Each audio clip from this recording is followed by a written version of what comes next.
Oh, I forgot to.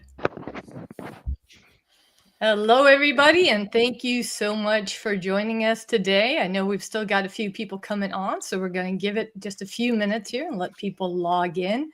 But I'm really excited to be joined by Matt Moore and Joe Fulvio today from Camaplan.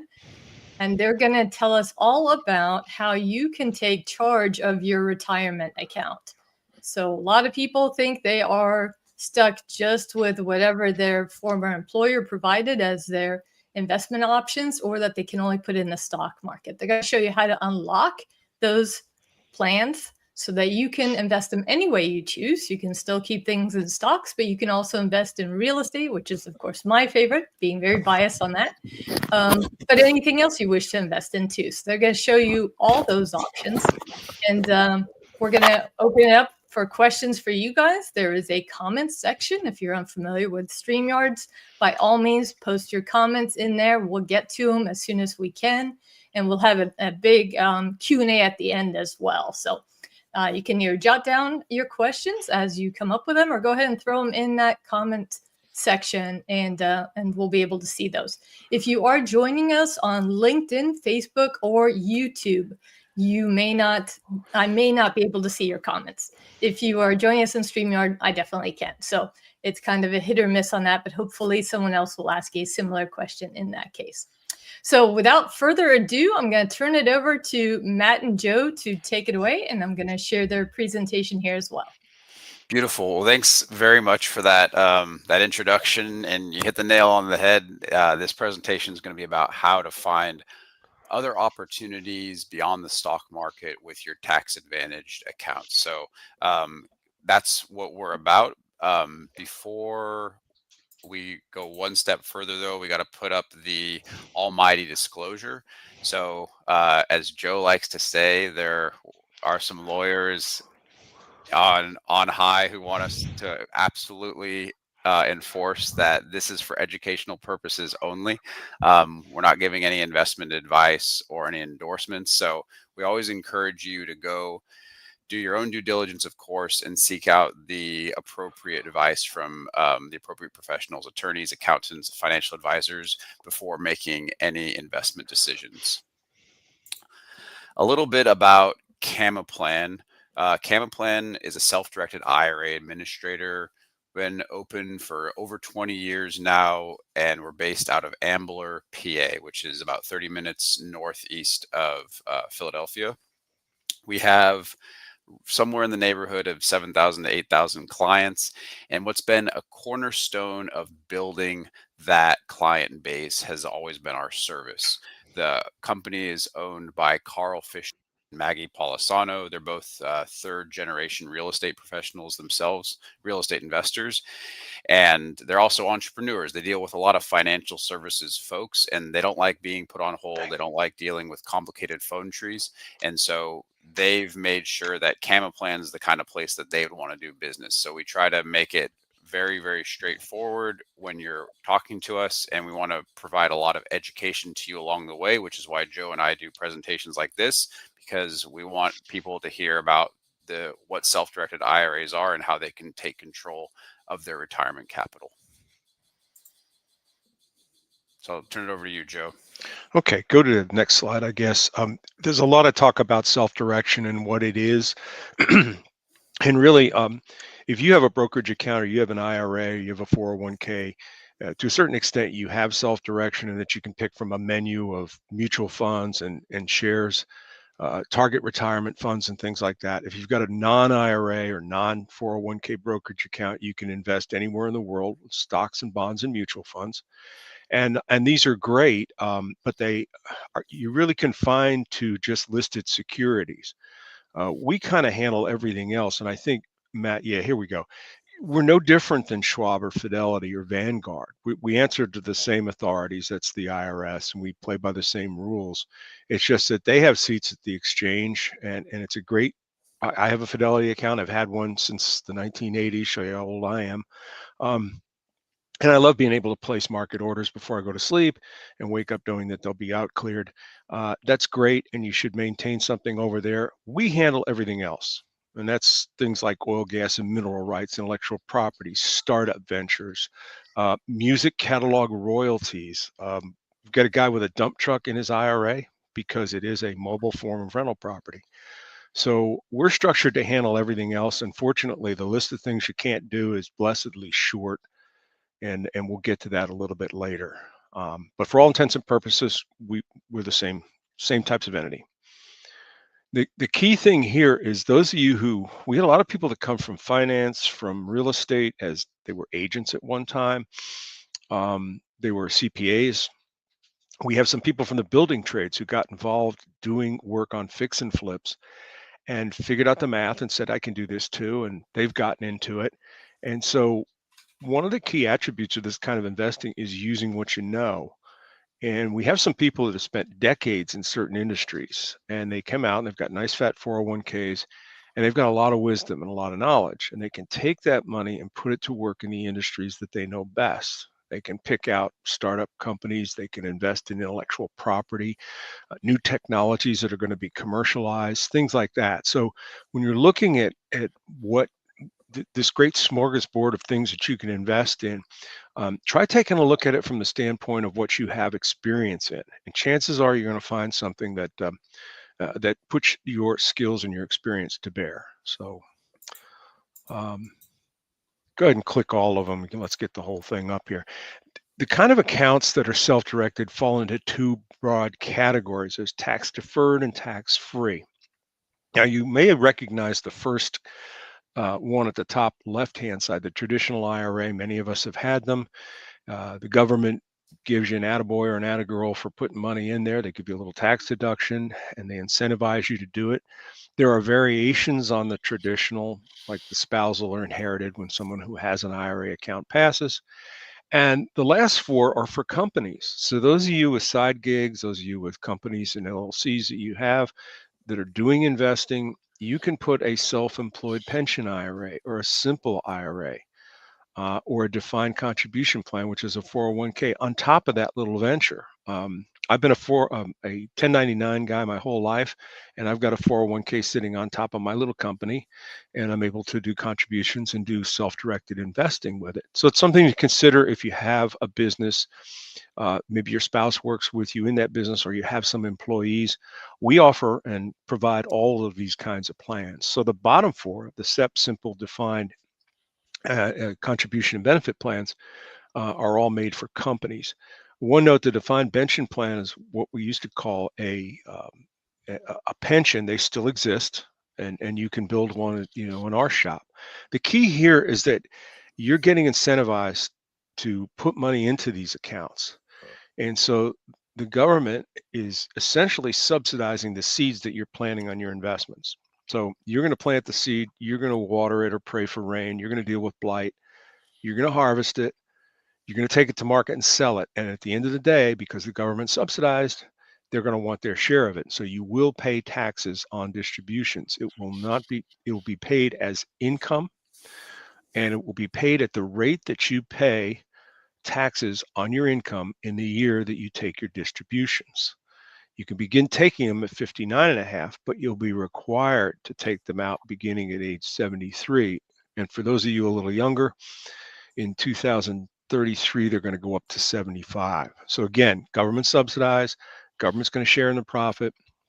You're going to pay taxes on the distribution, but you are able to shelter that money all along the way. And if you're young, this is a great vehicle for sheltering and accumulating or accelerating the velocity of your wealth accumulation. But you will be required to take money out of those accounts beginning at age 73. The other side is the side we like a lot, and that's the Roth IRA, and many of you may be familiar with it. There are accounts that operate in a similar fashion to it. The Roth, you get no incentive for putting anything in. You're on your own. It's after-tax money, so you're going to contribute to it. And you can do the same with something called a health savings account and an education savings account. Health savings account is to help you cover the expenses associated with high deductible health plans you may be participating in. And the education savings account allows you to save for your kids' education, whether they go to college, trade school, whatever. And then there's a Roth like 401k, which is very popular with some business owners. The key here is this allows families to invest together in the same investments and achieve the same returns that you would get using your Roth IRA or even your traditional IRA. Now here, there's no incentive to save. You're doing it all on your own. So once it goes in there and once it starts making money, you get to keep it all. All right. You can start taking it out at 59.5, just like the people on the left-hand side, but there'll be no taxes on distributions and there'll be no required minimum distribution. So you can actually leave it to an heir and you don't have to take anything out of there. The day you turn 59.5, you could take every cent out of that account, go buy an island somewhere. No one's going to care. There's no taxes. Probably the best use of the Roth IRA we've seen is Peter Thiel putting his PayPal shares into his Roth IRA. I guess when they were a penny a share or $1 a share, or whatever they were back in the beginning. And he has north of $1 billion with a B dollars in his Roth IRA that will never be taxed. Yeah. Yeah. So let's go on to the next one. Joe, while we're on that slide, if we can, so you said you wanted it to be a conversation, I'll have a conversation. Yeah, go ahead. Yeah, so I love the idea of the Roth, and you know, I've got the solo 401k, I've got IRAs, my husband does too, my kids do. We have the HSA, we have the education plan, we've got all of those, and we try to maximize them every day. And I think what people kind of don't grasp is the traditional IRA was kind of set up with this idea that you're always going to make less in the future. If that's, you know, because then you get taxed less at the end, right? Or well, you get taxed then, but you're at a lower tax bracket, right? But for the most of us, I mean, I hope that's not your goal, is that you're going to make less in the future, and that your investments aren't going to multiply and make babies, right? Like we want these investments breeding and creating a big legacy out there. So I mean, the traditional is kind of like, if you do well in there, you're going to get hammered on the end, right? You double that investment every 4 to 6 years. And then, you know, you got to pay a lot more taxes at the end. So it may look nice being tax deferred on the front end, but they really get you in the back end. So, I mean, we really try to maximize out those Roths every year, because it's like you said, it's the gold mine. Get that 1 cent thing in there that turns into billions, right? And don't get taxed a penny on that. So yeah, I just can't emphasize that enough. And but I wanted to ask you, because the other big difference here is the minimum distribution requirement. So I actually have folks that are investing through me now where they're taking their minimum distributions that they have to take on their traditional IRAs.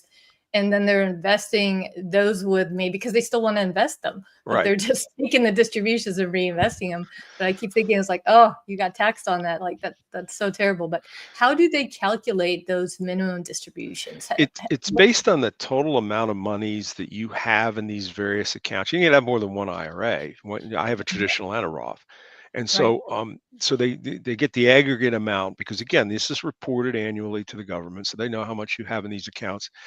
And they use an actuarial table that's updated periodically. And I think they just reissued it last year, and it's basically a mortality table. It's going to say, well, when are you most likely to kick the bucket? And then they do the math backwards from there, and they try to get you to empty out that account. But you make an excellent point about this as a vehicle for it was intended as a way for people to save for retirement in an era where people generally went into a much lower tax bracket of retirement. And the idea was that, you know, you got your gold pocket watch at 65 and you headed off and you did no earned income. You had Social Security maybe. And this was going to come out. It was going to be taxed as income, but you'd be in a much lower bracket, you know, 15% or whatever. I think you're in the same boat that I'm in, is that that's not happening for me, because I'm doing this all the time and I don't intend on stopping at any particular time. And so when I start emptying out these accounts, I'm going to have all this other income generated from other sources involving investments like this. And I'm going to be caught. So I've kind of aged out of and we'll talk about Roth conversions in a minute. I've kind of aged out of it, but if you can do it, it is just a spreadsheet calculation saying, okay, I'm going to pay this much tax. How quickly can I make up for it over here in the Roth column? And if you can at all swing it, do it. You know. Yeah, that's what we've been doing every year, is moving some over there. I didn't know there was an age limit to when you can do that, so I look forward to learning about that. One of the things about the the Secures Act 3 years ago now, and they're threatening another one, but I hope they don't do it. But they did say that if you have earned income, even though you're being forced to empty the accounts out, if you have earned income, you can continue to contribute to them. So you have people that Hmm. take the distribution and they look at their earned income and they're still working, and then they shove it back in there. So, but I think Oh, okay. it's a little bit of a mediative thing to say, okay, I had to pay taxes on this. Now let me put it back to work again and put it to work with you. So Got it. Got it. Okay, I'll stop yeah, interrupting. Yeah, please no, go on. this is not an interruption. This was a great point, and one that I failed to make is that this is it's a great vehicle, but again, it was premised on something that doesn't much exist anymore. Yeah. For people who are aggressive investors and who are going to be doing this, I know I'm going to be doing it in retirement. So anyway, I think we can go on. Awesome. Go ahead. Very, very good points. So we kind of established, just the basic knowledge about what a self-directed IRA is. Now here's the fun stuff: is what can you actually invest in? Now this list that you have in front of you is by no means exhaustive. As Joe mentioned, we have a client who has a dump truck in his IRA. So that's a fun example that we always like to point out. Here on this list are the more common investments that we see. So on the left side, you'll see real estate. This probably makes, what do you think, Joe, 70 to 80% of what our clients invest in? Yeah, if you take Yeah. the first two columns, it'd be about close to 80%. The first column, actual purchases of real estate, is probably running about 65%. Yeah. So, and just, any sort of real estate investment that you can imagine, excuse me, it's pretty much fair game. And we'll talk about sort of the rules about real estate, but if it's a single family home or an apartment building or condominium, doing something overseas, it's all possible. Um, the next column, notes and mortgages, this idea of using your IRA as to be the bank, I think this is one of the most powerful ways that you can use your IRA. So if you don't want to be the landlord, for example, like we have real estate investors who want to maintain a sort of more passive relationship with their retirement capital, so they don't want to be managing properties or have properties within their IRA. So they take a debt position, but in an asset class, real estate, that they're familiar with. So this can be structuring a note that yourself. It can be buying a non-performing loan. It can be investing in a debt fund. Lots of different opportunities to do debt inside of an IRA.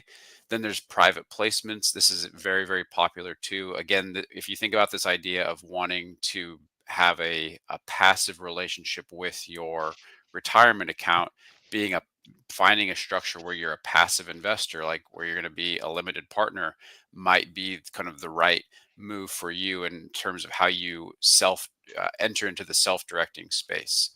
And then on the right side are precious metals, very popular asset class for self-directed IRA investors in general, because the timelines of buying precious metals often line up with sort of the strategy of using a retirement account. I'll point out, Matt, just a couple of things. On the passive side, we have a lot of people that were very active landlords and built nice portfolios, 50, 100 doors, and then they got tired of dealing with the 4Ts, toilets, taxes, tenants, and trash, and they just Dave Van Horn's an excellent example. He built a company around it called PPR Capital, and he started out just owning portfolio of rental properties. And so we also see people investing in land banking and preparation of land for single family home development. You're not limited to the US. We've got people investing in Colombian coffee plantations and Costa Rican vacation properties, so that's open. Buy to rent or build to rent is now a huge space. And so is co-living, given the data center construction that's coming, that's coming on board, where there's no living quarters for people way out in the middle of nowhere where they're building these things. And then most of you are probably familiar with storage facilities. There's one every 35 feet as I drive through the town I live in. But now you're seeing the same thing playing out with RV parks, mobile home parks, glamping.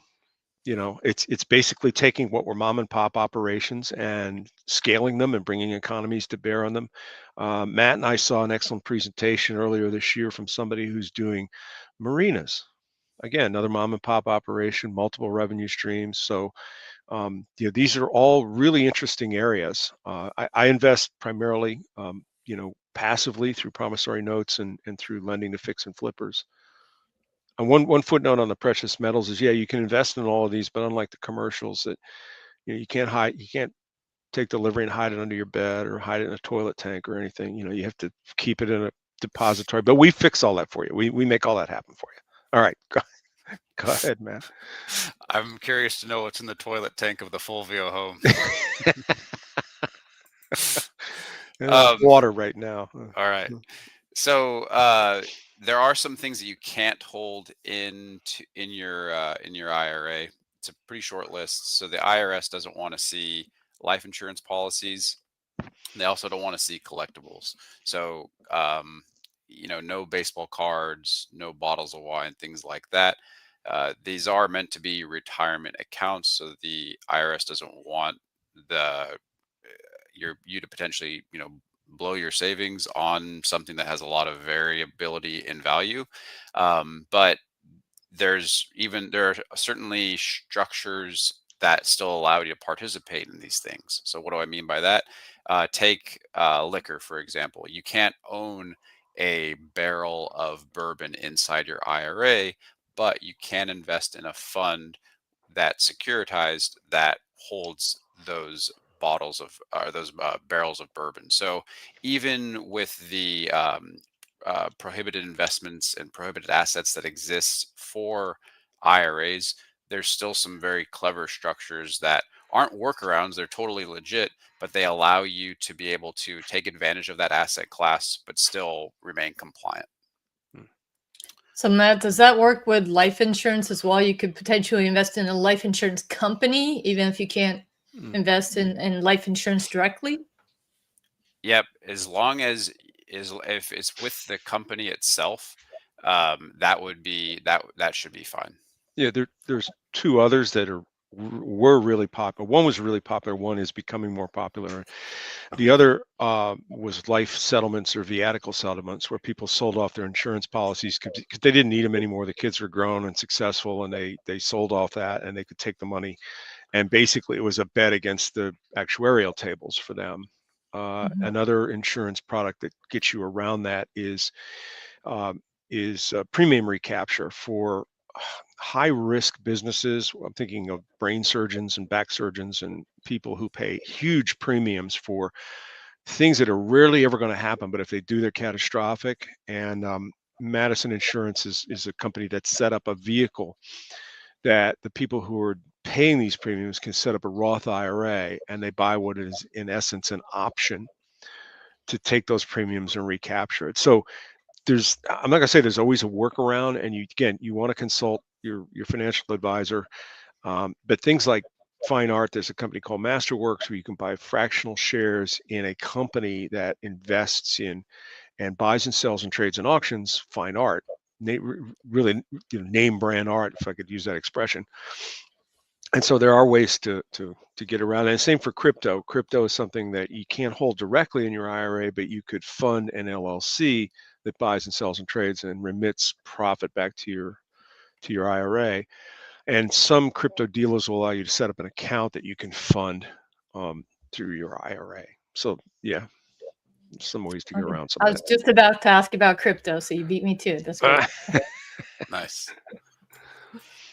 Now, on the kind of other side of the prohibited coin are going to be prohibited transactions. And the theme here is that things need to be arm's length. And it's really kind of the easiest way to explain it is using real estate, actually. So your IRA can't benefit from you personally, nor can you benefit from your IRA personally. Your IRA has its own EIN number, you have your own social security number, so it is its own separate entity. Using real estate as an example to sort of illustrate what I'm talking about here, if you owned a condo in your IRA and it needed a bathroom remodeled, and let's say that you've done 30 bathroom remodels yourself, you are a wizard, you have your contractor's license, etc., you cannot go and perform that work and remodel the bathroom, even though it's totally within your capability. You have to pay a contractor or someone a wage that they're going to get taxed on themselves, and they have to come and do that work. So the property that you own in this IRA can't personally benefit from your sort of sweat equity that you're putting into it. Now, to put that in sort of the opposite direction, if you have that same condo and it's in Hawaii and you rent it out for 51 weeks of the year, and on the 52nd week, you think that you're going to go and stay in it with your family, that's not allowed either, because it's supposed to be an investment property. You can't go and stay in that place. So that's the whole idea of keeping everything arm's length, no personal benefit to you, and nor can your IRA benefit from you as well. And there are also certain family members for whom these rules apply. So it's anyone of lineal ascent or descent. No grandparents, parents, children, grandchildren, and none of the spouses along the way. So if you kind of think of how a will might be traditionally set up, that's kind of the intention of the IRS here. Again, using an example, we'll go back to real estate again. So you have a daughter who's going to Ole Miss, and you're going to buy a 3-bedroom condo in Oxford, Mississippi.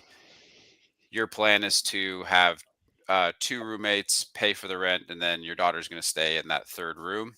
If that property is held in your IRA, that's not allowed, because you have a family member who's of lineal descent in this case, who would be getting a personal benefit from the IRA. So there's just some things you have to be careful about.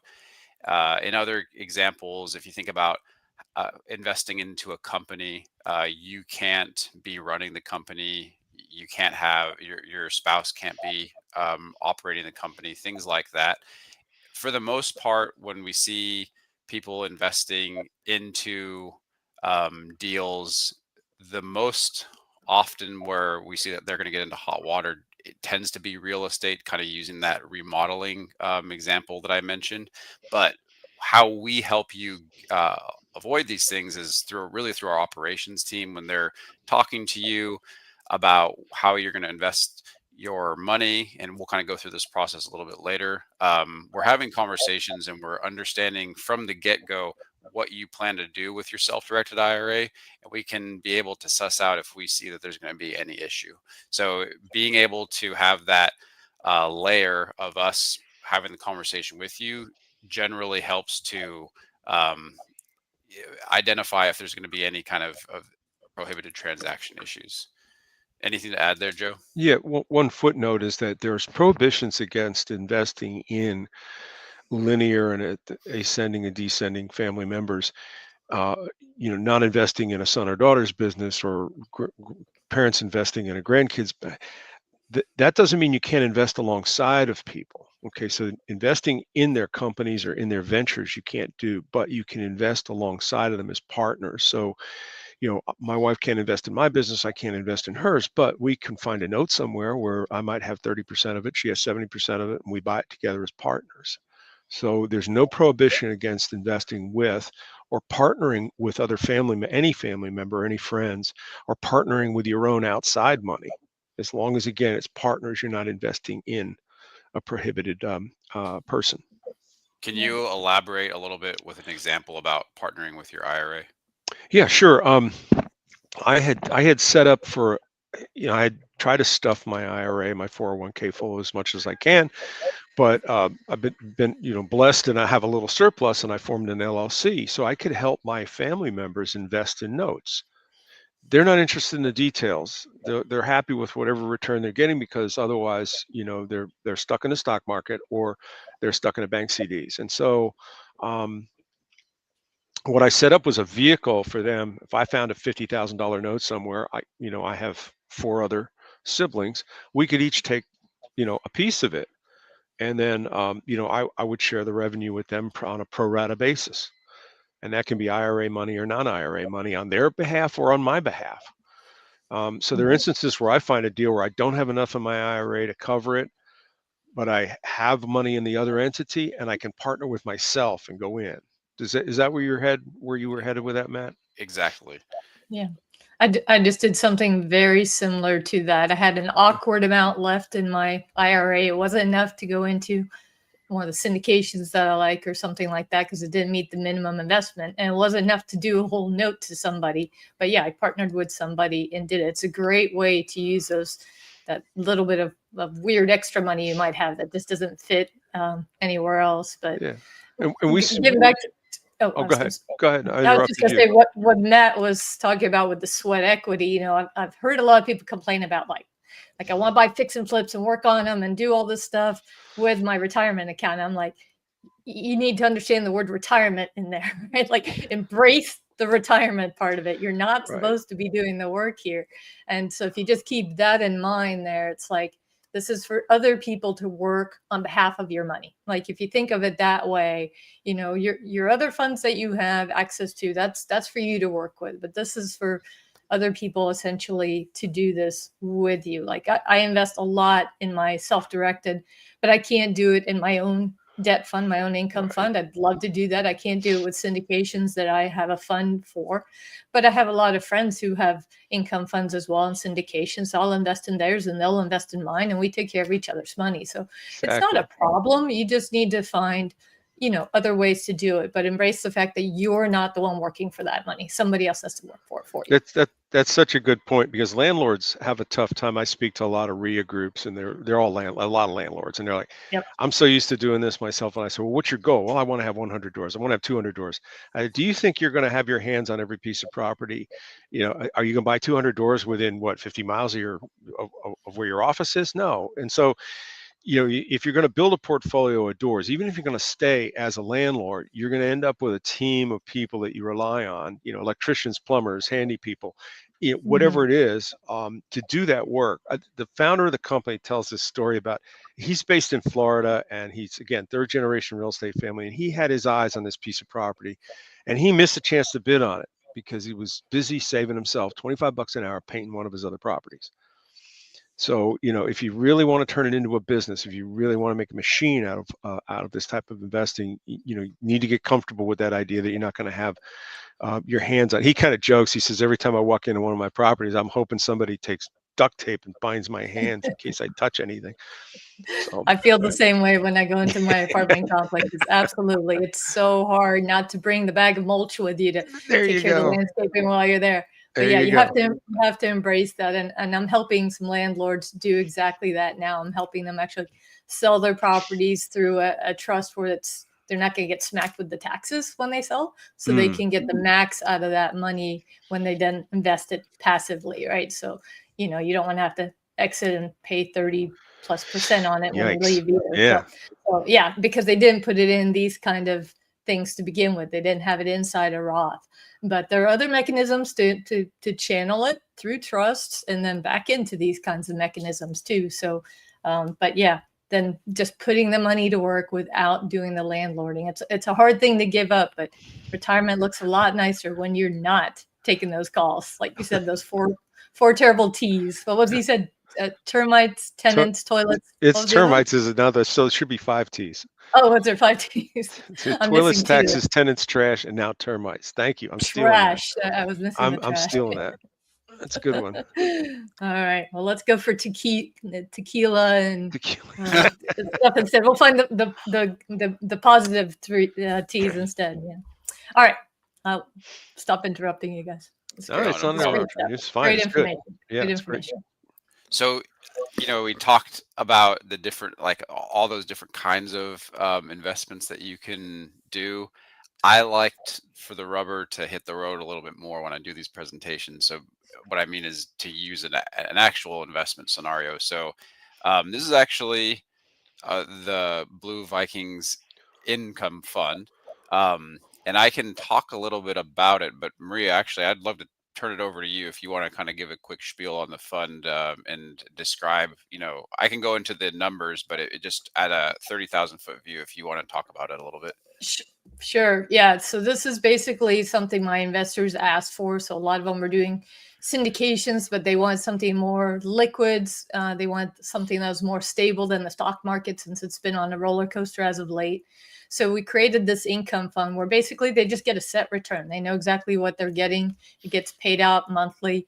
And what's behind the door, basically behind the income fund, is a debt fund. So it's a debt fund that provides loans to people fixing and flipping properties, right? So Joe mentioned he does lending to fix and flippers, right? So that's basically what we're doing. Only we're doing that on your behalf, to where you don't have to find the loans. Your money doesn't have to go directly to that one deal. So you're more protected because you're investing across an entire portfolio, and all of your money stays working all the time. So I just helped someone analyze their portfolio. They were doing private lending, and they're like, well, I'm getting, 10 to 11% on the loans I do. I said, well, that's great, but what is your actual annual return? And there's a lot of times the money's not working. One loan pays off. There's 3 months until you find another one, or there's that bit of money that you can't quite place. So there's always some money not working, and then there's defaults and all sorts of other issues. Turns out they were actually making 7.9% on their money. And they're doing all that work. I'm like, you know what? You could just put in here and make 8% and not do any of the work.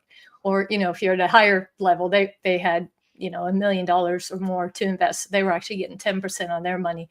And then they're like, you mean I'm doing all this work and taking all this risk and I could be making less? So that's kind of what we developed this for. So it's just, we're doing the lending. We're finding all the things. You just invest across the entire portfolio, get a set return, and it's not performance based. So if the fund does well or less well, your returns are kind of set. It's not based on performance. So that's the behind the door scene. Beautiful. And I would add, then this is me. I'm kind of I have a little bit of background to funds like this from another life. But what I found with income funds like yours is that real estate investors really like them a lot, because they want the depreciation that they're going to get if they're buying the real estate. They want the control, et cetera, et cetera. But they have, they want to break their old 401k free from the stock market, and they want to put it towards something that they know, but they can't get all of that control that they really want through investing in real estate necessarily, or they just don't want to kind of deal with how to manage it through an IRA. So that whole embrace retirement idea that we talked about last slide. And so a debt fund is kind of that happy medium for them to be in an asset class that they're comfortable with, but not have to do all the management that comes with it. Absolutely. Yeah. And the depreciation, I love depreciation. So I do a lot of investing syndications too, but I can't take it in my retirement fund, right? So it doesn't matter what I invest in, that's got that. So when I'm being totally passive, then that's not a consideration with my retirement funds. With my other funds, it would be. But yeah, it works out great for that too. But for a lot of people, it depends where you are in life. At some point, you might just want to get to that stable income where you know what you're getting kind of stuff, and you want to de-risk a little bit. So yeah, that's kind of where this fits in. It's not for everybody, but for those that like it, yeah, it's a great vehicle. Nice.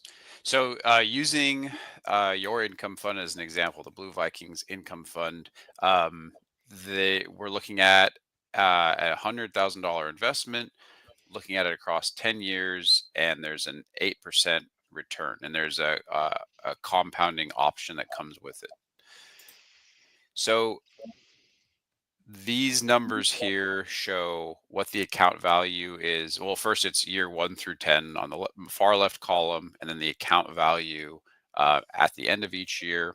And then in the 2 right columns, we have this investment if it was done through a Roth IRA versus using taxable money, so non-qualified money, as we say in the business. And we're assuming a 37% tax bracket here.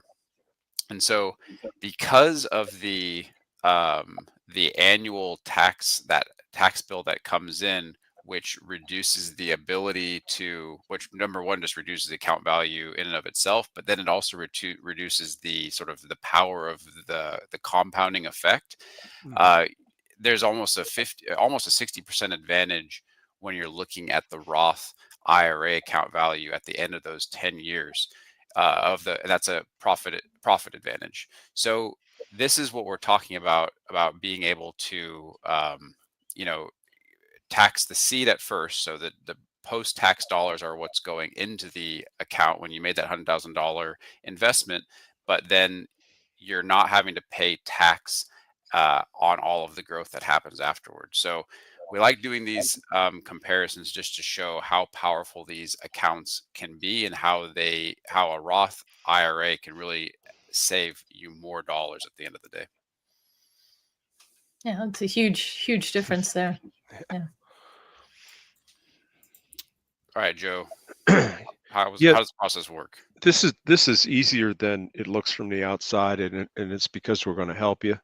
But we look at it as 3 steps. It's going to be opening your account, funding it, and making your investment. And that's my own version of this thing. If you're doing a transfer from a IRA to an IRA, Roth IRA to a Roth IRA, you'll knock off the first 2 steps in 20 minutes. So you'll open your account, which is like opening a bank account anywhere. They're going to ask you for a lot of information. We're going to run it through the bank secrecy and anti-money laundering stuff that all banks use. So we find out, find out if you're wanted by Interpol or you're an international gun runner or something. So that process takes about 20 minutes just to provide us with that information. And if you're making the transfer, you're telling us about the transfer by providing us with a copy of the statement, a recent statement from that account. And we use that to initiate the transfer on your behalf. So we actually contact Schwab, Fidelity, or whoever it is, and we pull the funds over. And that usually takes about 2 weeks, and then you're free to go. If your money is in a 401k or retirement account, a teacher's savings program, any of those types of accounts, or in a pension, you'll initiate what's called a rollover. It's a distinction without much of a difference, other than you're going to go back to your the original custodian of your 401k, your TSP, and you're going to be carrying your new account number and our bank information, and you're going to say, I want to do a rollover to these guys. And they'll say, fine, fill out this form or complete this process. And again, we say, give it 2 weeks. If you're with Schwab, Fidelity, Vanguard, it sometimes they'll do it in several days. My transfers from Fidelity have gone off in as little as 4 days, but we say give it 2 weeks. And also, if you're transferring from a pension program or a 401k or a public sector like a 403b, 457, you want to check with those custodians to see what their distribution schedules are. I'll give you a case in point. We had a teacher retired, found a great investment in July, signed all the papers, got everything going, got her account open, went to her custodian, and they said, well, we only do quarterly distributions, so you're gonna have to wait till September. So that's just one thing to keep in mind. But the essence of this is that we'll make it easy. We will sit online with you. We'll do a 2-way call, a video share call, screen share call, and walk you through it. But we think it's pretty easy. Most people can get through it by themselves. But if you have questions, the important thing is that we're right there to help you. We've got people that'll get on with you and complete the process, so you're not wandering around there. Once your funds are over, during that period of time, we advise investors and their sponsors, investment sponsors, to get together and conclude their negotiations and conclude the execution of their paperwork and documents, so that when the funds arrive after 2 weeks, you can take the executed subscription agreement, the operating agreement, and we'll show you how to create an asset purchase directive, which tells us how much to send to who for what reason. And within 24 to 48 hours, funds can go out to the sponsor. Or if you're buying real estate, funds would go out to the seller. So it's really that simple. And the best part is, like I said, we don't let you wander around in the dark trying to figure it out yourself. If you have questions, there's somebody that will answer the phone. Joe, the big question go ahead, Maria. I was just going to say that's the part that I was missing when I first set up one of these accounts. I'm not going to mention the company name, but it was all on me to do all of that. And when I finally got all the information together and sent it to them, It was over a month, and they still had not gotten all my rollovers done. A month after I had it all gathered, and it took forever just to do that part. And so I actually pulled my plan back and went with somebody else that provided customer service, because it is really nice when somebody who's used to doing it can just do it all for you. Yeah, there's probably about 40 companies in the space, and they all try to do a good job, but it's a lot of moving parts. And after 22 years, we just decided to not let the client wander around. And as a sponsor, we don't want you having to explain all of this stuff to your investors. We want you focused on the investment that you're going to get into together. And the last thing you want to concern yourself with is, did I fill out form 532B, or so we recognize that after 22 years, and we just kind of handhold people through the process. Yeah, I love that. Thank you. Sure.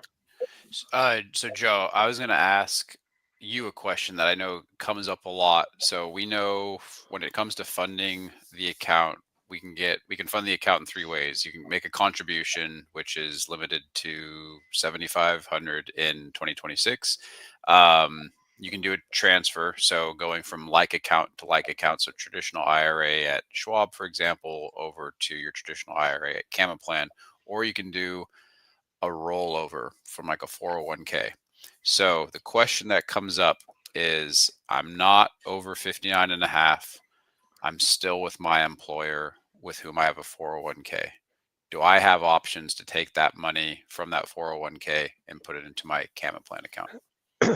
In most instances, you generally don't. I mean, they want to keep that money working in a plan that they've negotiated to set up with John Hancock or Transamerica or whoever. There are instances, though, particularly for executives, higher income, higher value employees who will become vested, or when the plan is set up, the sponsors of the plan, which is the employer, elect to allow borrowing and the movement of funds out for different forms of investment. So you'll just want to check with your if you're still working for someone, that's the only 401k you have, go to your HR department, ask them what's possible. And again, in most cases, you're kind of going to be stuck there, until you leave. And once you leave, you can move the whole thing if you want. Perfect. And just to that point, I'll say anecdotally, and this comes back to customer service too. We're happy to look at your plan documents for you or with you to see if there's an opportunity to do self-direction. So if you can pull a vested portion out of your 401k and put it with another custodian. A lot of people don't know that self-directed IRAs exist, and so that can sometimes mean that your HR person doesn't know what a self-directed IRA is, or the plan administrator doesn't know what a self-directed IRA is. So if you are talking to them about what you're trying to do, they might not know this and they might say no. And we've been on calls. We have a colleague who was on the phone with a client and the plan administrator, and they were trying to do one of these kind of rollovers from a plan that they actively had, and the administrator said 6 times with 6 different people, no, you can't do that. Until we got to the 7th person, they said, oh yeah, you can do that. So these things take time, and the reason why we kept on helping the client persist is because we could see in the plan documents, no, the plan allows for it. So that's, again, anecdotal, but it does come up, and we can help you try to find those opportunities. Good point. What does Camaplan do, Joe? You have to have a custodian. You can't have like a homebrew IRA in your basement. Your IRAs and your 401ks have to be with a custodian. These are accounts that are watched, so you have to use a third party. So we're the neutral third party. We keep all the records. We report to the government when you put money in. We report to the government when you take money out. We don't report on investments. That's up to you. We just specialize in enabling you to use these accounts, and we keep you clean with the IRS. We keep all the records of transactions, and then we provide them to you and your tax prep specialists every year. And the idea is that as a custodian, we can't recommend anything. We can't, advise on anything, except if we see you about to step on a banana peel, we'll let you know, or tell you to go talk to an advisor.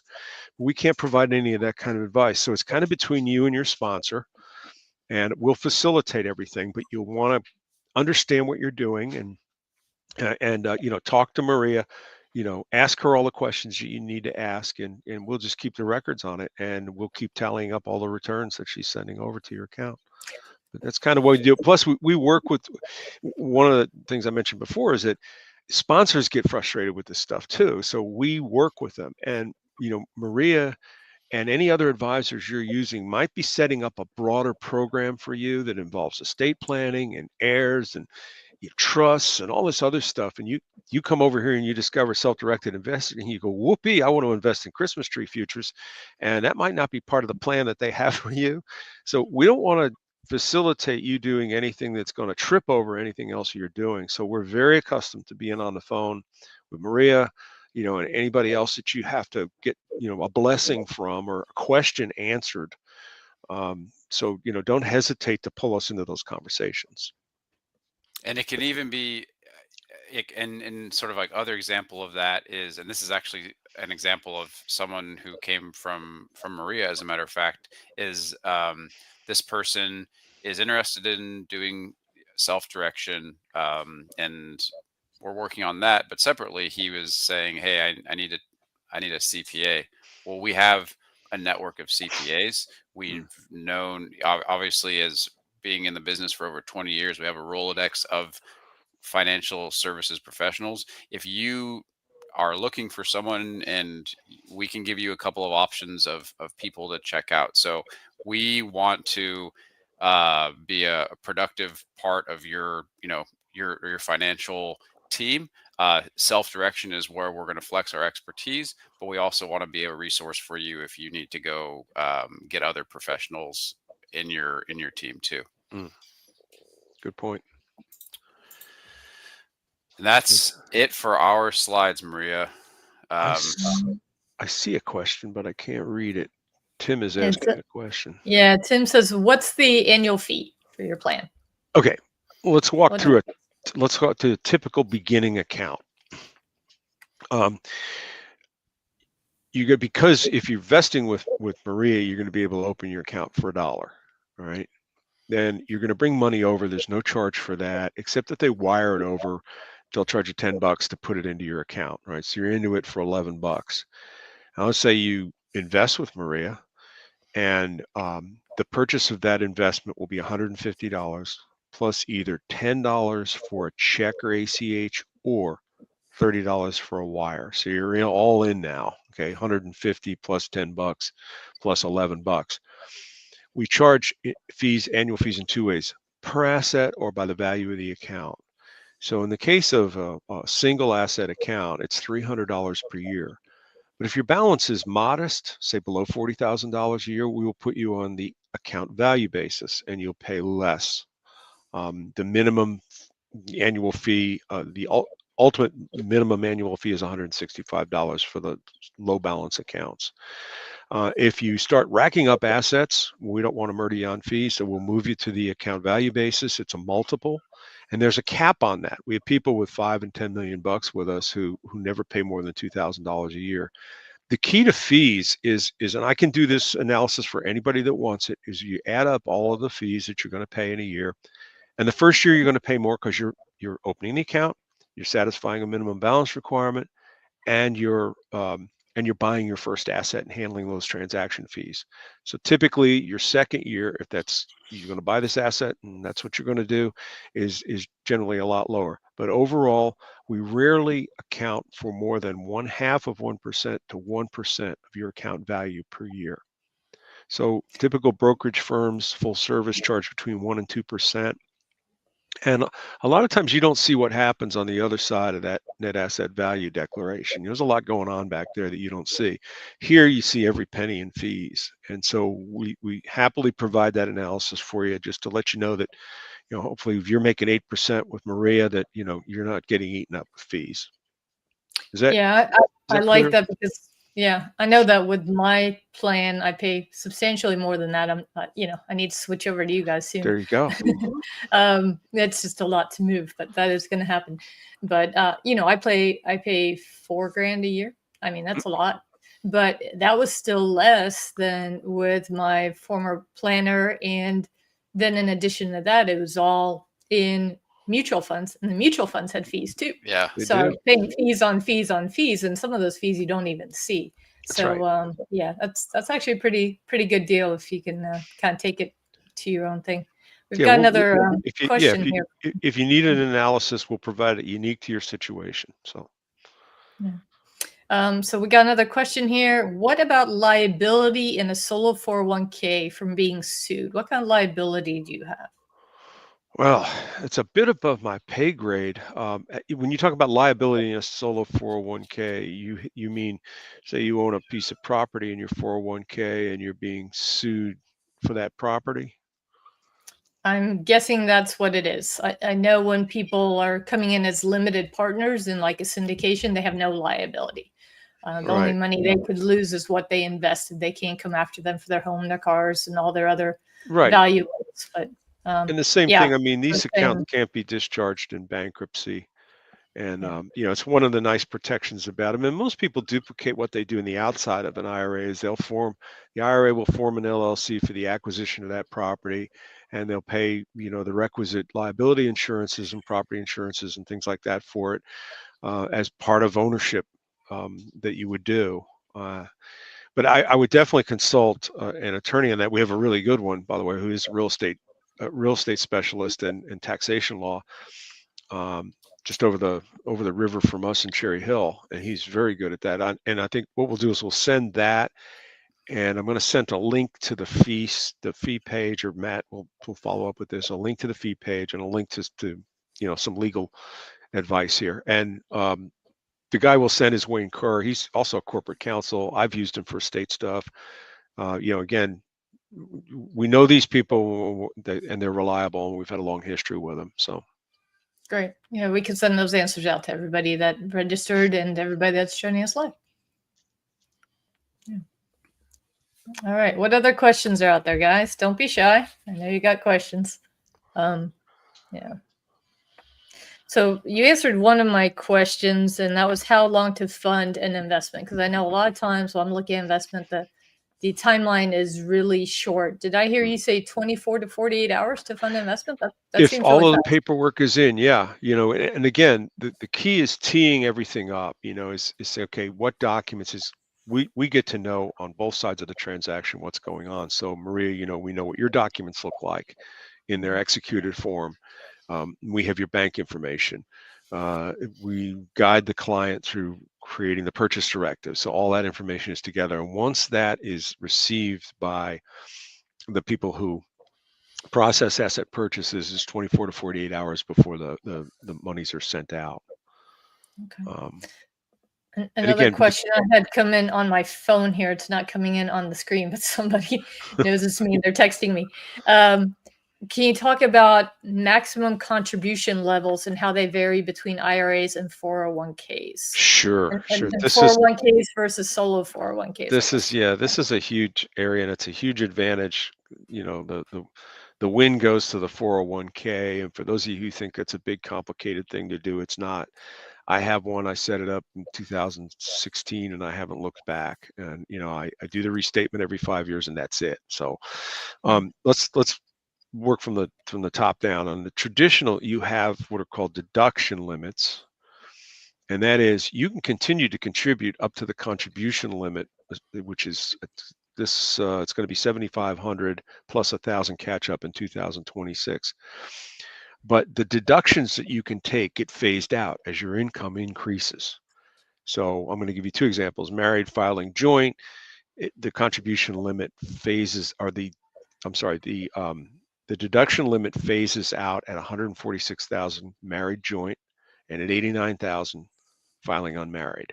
Right. And again, I'm throwing these numbers out to you, but one thing we'll send you is at our website, camelplan.com, and the resource center button, if you hit that or roll over it, there's a page on contribution list, and it lays it all out. So rather than listening to this blizzard of numbers I'm throwing at you, you can go look at it and find something unique to your specific circumstances. So for traditionals, it's deduction limits. You can continue to contribute after you've reached, as a married couple, 146,000 in AGI. You can continue to contribute that, but you just will not get the deduction. On the Roths, it's a contribution limit issue where your contribution, your ability to contribute to those accounts is phased out as your income increases. It's 246K for, this is 2025 stuff, 246K for married joints, and unmarried is 165K. So in one instance, the deduction goes away. In the other instance, the ability to contribute goes away. So you want to be, you want to be mindful of that. And right now, again, for both types of accounts, it's $7,500 for 2026 and $1,000 catch up if you're 50 or older. When you get into the simple, the SEP, and the 401ks, the big advantage here is the contribution limits go up. All right, so for the simple, it's $16,500 with a $3,500 catch up. So the SEP gives you a $70,000 limit, up to $350,000 in compensation. After that, it disappears. And the 401k, which has no compensation limit, is also $70,000. So these are great places. Again, it has to be earned income. So those of you with a side gig, those of you with a business, and you don't have anything like this on your account, do it. Do it. It's worth it. I think it's $330 a year to have my 401k sitting on top of my little business, and I'm able to sock away a lot more money. But we'll send you the link, go to the page, because you want to find something unique to your circumstances. And there are, as they phase out, as the income levels rise, it's a gradual phase out. So you'll want to look at your specific situation and then talk to your tax advisor. The biggest difference, though, between the IRAs and the 401ks is unrelated business taxable income, which is called a UBIT or UBTI. Yeah, you'll hear the expression bannered around. In the 401k, if you're in an IRA and you make a passive investment that ends up generating active business income and shares that revenue with you, you will pay taxes on that as unrelated business taxable income. I'll give you an example. You're invested in a storage facility and you're getting a piece of the rent, and they start selling boxes and renting dollies and tape, and they sell tape, and they sell moving, and they get vans and all, and they share that revenue with you. That would be a case of unrelated business taxable income, and you would be taxed on that. So you'll want to be mindful of that going into an investment. And the other, the place to find that out, by the way, is ask your sponsor, ask Maria. In her funds, how do they deal with that? Do they issue a 1099? Thank you. Yeah. Do they issue a 1099 or a K1? At the K1, there's a box on the right-hand column about halfway down that delineates what the UBIT is. And so, this is something that any sponsor will know, and they'll be able to help you with it. It's a good question to get out of the way so that you're not surprised. The other difference between IRA investing and 401k investing is what's called UDFI, and it's if you're financing an investment, you will owe taxes on the financed portion of the revenue generated by the investment. Let me give you an example. You have an IRA and you put 50% down and you borrow 50%, and you're renting it out for $1,000 a month. I'm just keeping the numbers even for my own sake. And it's generating $1,000 a month. You will be taxed on $500 of that income. Now that will go down as your principal is paid down on the loan. But the thinking there is that you're kind of in an unfair advantage. You're generating income for your IRA on money you borrowed, right? So they will tax you on that. That goes away if you do it in a 401k. It's a real nice pocket knife. It's a real nice Swiss Army knife tool for doing these kinds of investments, getting all of these tax advantages. So those would be the biggest difference. The contribution limits are much, much bigger on the retirement side. That's the simple, the SEP, and the 401k. And in the 401k, you don't deal with UBIT or UDFI. That was a blizzard of stuff, I'll tell you. First time I heard that, I so sorry about that. There's resources at the website. So Yeah, great. With the contributions, Joe, just focusing on the solo 401k, it's $70,000 kind of all in. Can you provide a little bit of the breakdown about what part of that has to come from income, the contribution from you as sort of the individual in the plan versus how much can be contributed from the earned income of the enterprise? I don't have it, but I think that is total regardless of the contribution. Okay. There is a deferral in there. And again, we're getting way into the tall grass, but there is a deferral option from a prior year's income that can go into the 401k prior to contributing, making the contribution for the current year. So that's not a really good answer to it, but that the 70 represents a total. Okay. Yeah. And I know on irs.gov, you can find those breakdowns too, because they do vary from year to year. But They do.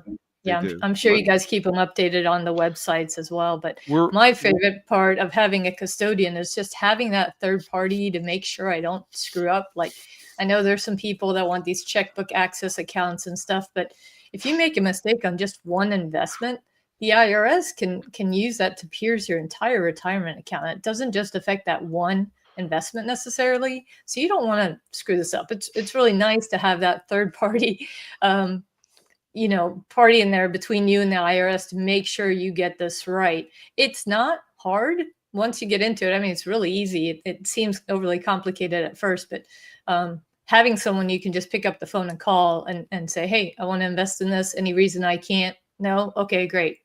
So execute, please. And then have you do that within 48 hours. That's pretty powerful stuff. So I hope no one gets deterred by all this extra stuff, but these are they're really just benefits. I hope is what people realize. I wish I would have done it much sooner. I got into this game late, but I've doubled the money in that account since I started, and that was after having the money in there in mutual funds and other stuff for 26 years, and then I doubled it in 6. So I mean, it is powerful because you don't get, Uncle Sam's not taking a big chunk of it, and you're free to invest, like you said, in things things you understand, right. And without getting all those fees from the mutual funds and all that other stuff. And we'll have the great. 2026 numbers up. We just got them, and so we're over to usually get them up in October, November, but we just got them from our advisory, and so we'll have 2026 contribution limits and deductions up pretty soon. I just wanted to jump on. You took the word right out of my mouth, Maria, when you were talking about the checkbook control. So we're checkbook control IRAs. For those who don't know, it's another structure that gives the account holder more control in how they're making their investments. There's an LLC that's contained within the IRA, and so the trustee of that LLC is the account holder, and so then they're able to, then you as the trustee are able to literally write a check to the investment that you want to make. So it reduces the middleman, and they have a place for the right kind of investor. We have clients who have checkbook control IRAs. We accommodate them, no problem. But if you are new to self-direction, or you don't want to have that kind of oversight, just having a regular self-directed IRA is probably going to be a better fit for you. And so I don't want to necessarily deter anyone from doing checkbook control, but as you're doing your self-directed IRA research, checkbook control is going to be a theme that you inevitably will come across in your research. And as you're trying to consume all this information about, like, should I do a solo 401k or should I do a traditional self-directed IRA and all these things, just know that checkbook control, if you are new to self-direction, checkbook control is probably going to be maybe putting you in front of your skis more than you would like.